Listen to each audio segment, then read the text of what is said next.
Good morning students.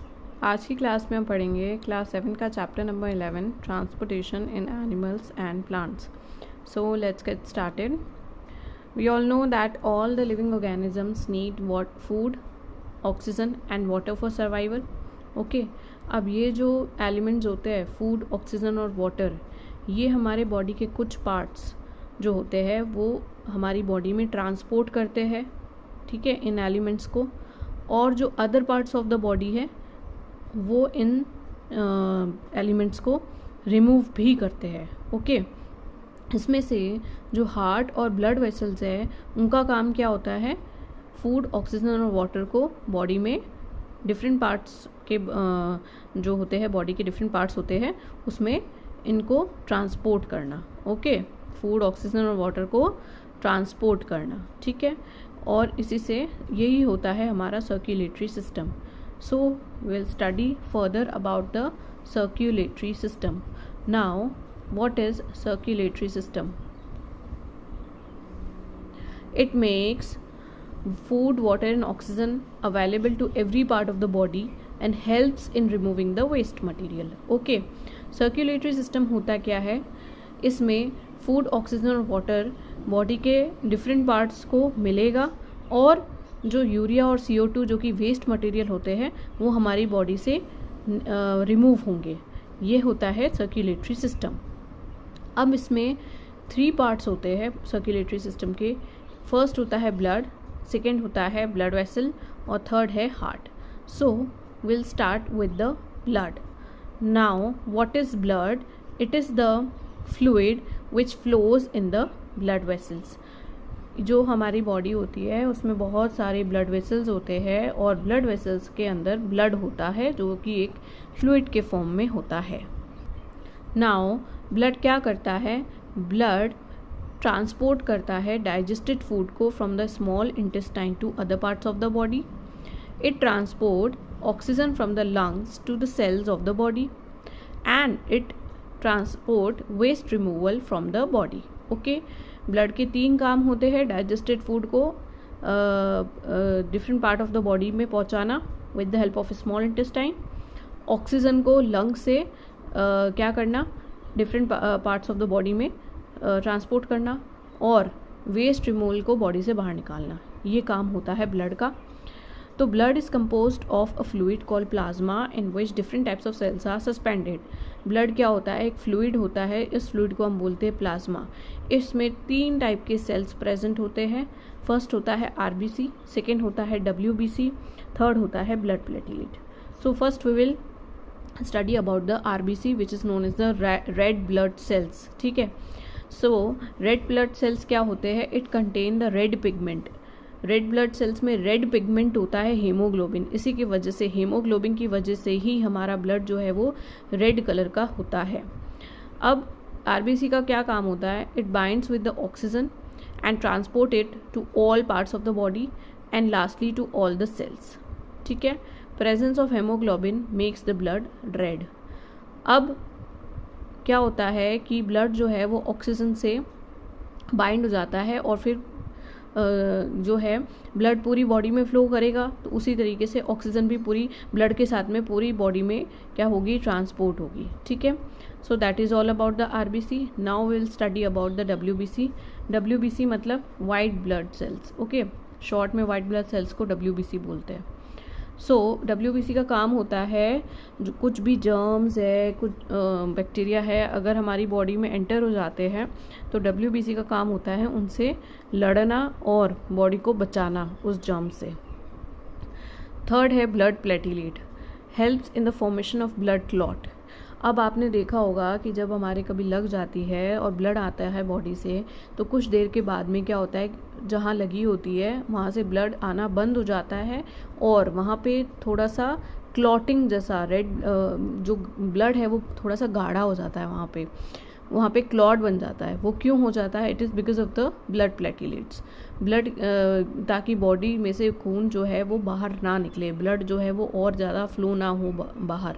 Okay, so blood platelets help in the formation of blood clot and prevent the blood from flowing out of the body due to an injury. Okay, now next हम पढ़ेंगे about the blood vessels. Okay, we have studied about the blood, और blood के 3 type के, blood में जो 3 type के sales होते हैं वो भी पढ़ लिए हमने, आरबीसी, डब्ल्यूबीसी, ब्लड प्लेटिलेट. अब हम पढ़ेंगे blood vessels. These are the pipe like structures. Pipe like जैसे स्ट्रक्चर्स होते हैं, इसको ब्लड वेसल्स कहते हैं. और इसी के अंदर क्या होता है, ब्लड होता है, वो बहता है. ठीक है, these are the pipe like structures that carry the blood throughout the body. It runs between the heart and rest of the body. Heart सबसे कनेक्टेड होता है, हमारे सारे बॉडी पार्ट से कनेक्टेड होता है हार्ट. ठीक है, तो उन्हीं के बीच में, हार्ट और different parts of the body के बीच में ही ये ब्लड वेसल्स है वो चलती है. ठीक है, now body contain 2 types of blood vessels, arteries and the veins. Okay, we all know that body में 2 टाइप के ब्लड वेसल्स होते हैं. एक को हम बोलते हैं आर्टरीज और सेकेंड को हम बोलेंगे वेन्स. अब हम पढ़ते हैं कि आर्टरीज और वेन्स कैसे डिफरेंट होती है, उसके बारे में पढ़ेंगे. सबसे पहले आर्टरीज क्या करती है, it carries the blood from the heart that contain oxygen to different part of the body. Okay, arteries क्या करती है, हार्ट से ऑक्सीजनेटेड ब्लड को different parts of the body में भेजती है. ठीक है, इसमें जो ब्लड फ्लो होगा, जो कि हार्ट से, ये हार्ट है, मान लो ये हार्ट है. ओके, और यहाँ से जो different parts of the body में आर्टरीज क्या करेगी, ये मैंने आपको एनिमेटेड टाइप के में बताया है. एक्चुअल में इस तरीके से आर्टरीज नहीं जाती है, जस्ट एक आपको याद रहे, आपके दिमाग में बैठे, इस वजह से मैं इस तरीके से मैंने ये बनाया है. एक्चुअल में इस तरीके से नहीं जाती आर्टरीज, उसके बारे में हम फर्दर पढ़ेंगे फर्दर क्लास में.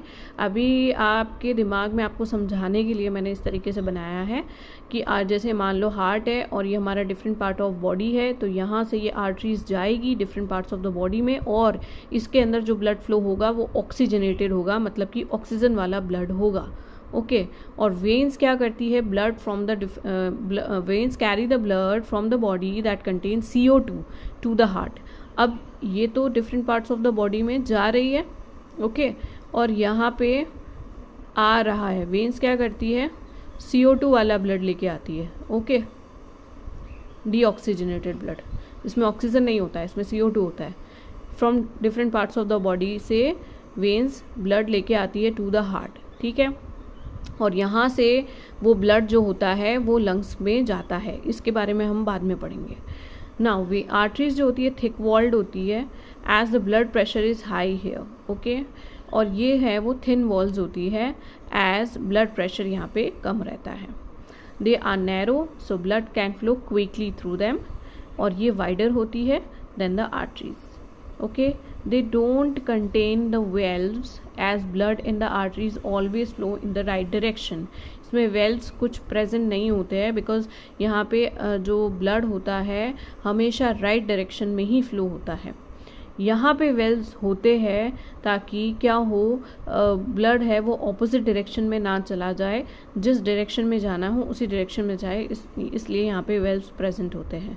So that is all about the arteries and the veins. Okay, अब कुछ डेफिनेशंस है छोटी छोटी सी, उसके बारे में हम पढ़ेंगे just to make it understand. Okay, now what is pulse. हमको पता है कि कंटिन्यूसली जब पंपिंग होती है ब्लड की, इससे क्या होता है, रिदमिक थ्रॉबिंग होती है, इसको हम पल्स बोलते हैं. आप अपना हाथ लो, रिस्ट लो, ये जो पार्ट होता है हार्ट का, ये यहाँ पे होती है, यहाँ पे यहाँ पे पल्स चलती है हमारी. अगर आपको यहाँ पे दबा के देखोगे आपकी रिस्ट को, तो आपको जो है थ्रॉबिंग सा कुछ महसूस होगा, रिदमिक थ्रॉबिंग महसूस होगी, उसको हम बोलते हैं पल्स. ठीक है, कोई आदमी ज़िंदा है कि नहीं है उसके लिए भी हम उसके हाथ को जो है पकड़ के उसकी पल्स चेक करते हैं कि यहाँ पे, क्योंकि जैसे हम सांस लेते हैं, इनहेल एक्सेल करते हैं, तो हमारा ब्लड जो है वो पंप होता है बॉडी में, उसके वजह से रिदमिक थ्रॉबिंग होती है, और इसको हम बोलते हैं pulse. Now what is pulse rate, number of pulse beats per minute, इसको हम बोलते हैं पल्स रेट. ठीक है, 1 मिनट में कितनी बार आपके यहाँ पल्स जो है वो बीट हुई. और नॉर्मल पल्स रेट क्या होती है, 70 to 80 बीट्स पर मिनट होती है. 1 मिनट में हम इतनी बीटिंग होती है 70 to 80 की. Now what is pulmonary artery, special blood vessels that connects the heart to the lungs. ये पल्मोनरी आर्टरी क्या करती है, हार्ट को लंग्स से करती है कनेक्ट. इसमें जो होता है ब्लड वो डीऑक्सीजनेटेड ब्लड होता है, ठीक है। रिमेंबर दिस कि आर्टरीज क्या होती है, arteries, I am talking about the arteries. Arteries हमेशा ऑक्सीजनेटेड ब्लड लेके जाएगी from the heart to different parts of the blood, different parts of the body, okay. Pulmonary artery क्या होती है, एक एक्सेप्शन होता है। यहाँ पे क्या होता है कि जो इसमें ब्लड फ्लो होगा वो डीऑक्सीजनेटेड होगा, ओके। ये डीऑक्सीजनेटेड ब्लड को हार्ट से लंग्स की तरफ लेके जाती है, ओके। वो जो ब्लड आया था हमारे पास में फ्रॉम द वेन्स, जो डीऑक्सीजनेटेड ब्लड आया था हमारे पास में वेन्स के थ्रू हार्ट में आया था, अब वहाँ से वो जो ब्लड है डीऑक्सीजनेटेड वाला वो हार्ट की तरफ जाएगा और उसको लेके कौन जाएगा, पल्मोनरी आर्टरी लेके जाएगी, ठीक है। Hence it is different from the other arteries that carries the oxygen rich blood. जो रिमेनिंग सारी आर्टरीज है वो तो ऑक्सीजनेटेड ब्लड लेके जाएगी, पल्मोनरी आर्टरी है वो डीऑक्सीजनेटेड ब्लड लेकर के जाएगी, ओके। अब हम पढ़ेंगे पल्मोनरी वेन्स। पल्मोनरी वेन्स क्या होती है, special blood vessels that connect the lungs to the heart, it carries the oxygen rich blood. अब हमने नॉर्मली देखा था कि वेन्स होती है वो डीऑक्सीजनेटेड ब्लड लेके जाती है, ठीक है। ये जो है वो ऑक्सीजनेटेड ब्लड लेकर के जाएगी पल्मोनरी वेन्स, ठीक है। तो it carries the oxygen rich blood from the lungs to the heart, hence it is different from the other veins that carry the oxygen less blood, okay. Now what are the capillaries? It is small blood vessels. The arteries divide themselves into capillaries which then deliver oxygenated blood to the tissues in the bodies. अब क्या होता है कि जब हमारे heart में pure blood आ जाता है हार्ट के पास, हार्ट से जब pure blood different parts of the body तक पहुंचता है तो वो कैसे पहुंचेगा, थ्रू कैपिलरीज के through. It is a small blood vessels, arteries divide कर देती है अपने आप को कैपिलरीज में, और बहुत सारी कैपिलरीज होती है, मतलब लैक्स के नंबर में कैपिलरीज होती है। वो क्या करेगी, ऑक्सीजनेटेड ब्लड को बॉडी पार्ट्स में देगी। Then this capillaries take up the deoxygenated blood from the tissues to the veins, okay.